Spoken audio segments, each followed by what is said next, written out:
নবীজির এক প্রিয় সাহাবী নাম হচ্ছে আবু উমামা। নাম কি? আবু উমামা। মসজিদে একবার নামাজ ছাড়া, নামাজের ওয়াক্ত ছাড়া বসে আছেন। নবীজি আসলেন, এসে বললেন, কিরে আবু উমামা, নামাজ ছাড়া তুমি মসজিদে বসে আছো কেন? এখনো তো ওয়াক্ত হয় নাই।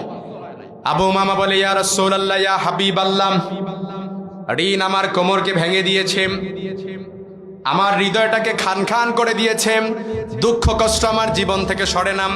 নবীজি বললেন, আবু উমামা, আমি তোমাকে কি এমন একটি আমল শিক্ষা দেব না যে আমলটি করলে পরে আল্লাহ তাআলা নির্মিষেই তোমার ঋণের বোঝা হালকা করে দিবে? আবু উমামা বলবেন, অবশ্যই ইয়া রাসূলুল্লাহ, অবশ্যই শিক্ষা দিবেন। নবীজি বললেন, ঠিক আছে আবু উমামা, আজ থেকে তুমি পড়বা, আল্লাহুম্মা ইন্নী আউযু বিকা মিনাল হাম্মি ওয়াল হাযান ওয়াল আজজি ওয়াল কাসাল ওয়াল জুবনি ওয়াল বুখাল ওয়া গালাবাতিদ দাইনি ওয়ার রিজাল। যদি এই দোয়াটা নিয়মিত পড়তে পারো তাহলে আল্লাহ তাআলা নিমিষেই তোমার ঋণের বোঝা হালকা করে দিবে। ঋণের বোঝা নাই মনে হয় আপনাদের? ঋণের বোঝা জর্জরিত আছেন, দুঃখ কষ্ট পেরেশানিতে আছেন, দুঃখে জর্জরিত আছেন, একটার পর একটা অভাব অনটন আপনার জীবনটাকে ছেয়ে ফেলেছে, এমন আছেন, এই দোয়াটা পড়েন, আল্লাহুম্মা ইন্নী আউযু বিকা মিনাল হাম্মি ওয়াল হাযান ওয়াল আজজি ওয়াল কাসাল ওয়াল জুবনি ওয়াল বুখাল ওয়া গালাবাতিদ দাইনি ওয়া কাহরির রিজাল। নিমিষে আল্লাহ তাআলা ঋণের বোঝা হালকা করে দিবেন, আপনার কোমরকে সোজা করে দিবেন। যত ঋণ হোক, চারদিক থেকে অন্ধকার, আচ্ছন্ন অন্ধকার ছেয়ে ফেলেছে, কোথাও বেরোবার রাস্তা নাই, আল্লাহর উপর ইয়াকিন রেখে, ইত্তেবা রেখে আজ থেকে আমলটা করতে পারবেন তো ইনশাআল্লাহ? এই দোয়াটা লিখবেন, ঋণ মুক্তির দোয়া, আবু উমামার দোয়া, কিংবা লিখবেন সাহাবীর কে যে নবীজি সাল্লাল্লাহু আলাইহি সাল্লাম সাহাবীকে যে আমলটি ঋণের জন্য শিক্ষা দিয়েছেন, ঋণ মুক্তির দোয়া লিখে আজকে অনলাইন ইউটিউবে আপনার অ্যান্ড্রয়েড ফোনে সার্চ করবেন, দেখবেন এই দোয়াটা চলে আসবে। পারা যাবে না ইনশাআল্লাহ?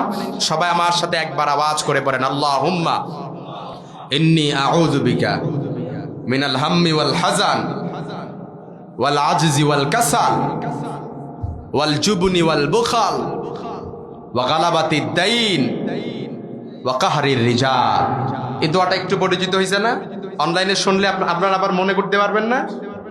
শুধু তাই নয়, নবীজির আর একজন প্রিয় সাহাবী মন খারাপ করে বসে আছেন, দুঃখ দুর্দশা পেরেশানি দিন, নবীজির কাছে আসলেন, এসে বললেন, ইয়া রাসূলুল্লাহ, ইয়া হাবিবাল্লাহ, আমাকে এমন একটি আমল শিক্ষা দেন যে আমলটি করলে পরে আমার ঋণ থেকে আমি মুক্তি পাবো, কারণ ঋণের বোঝা আমার জীবনটাকে পিষে ফেলেছে, আমার কোমরকে বাঁকা করে দিয়েছে।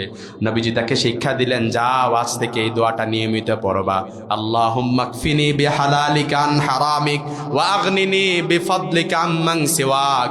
এই দোয়াটা নিয়মিত পড়বা, দেখবা ঋণের বোঝা আল্লাহ তাআলা তোমাকে হালকা করে দিয়েছে, তোমার কোমরকে সোজা করে দিয়েছেন।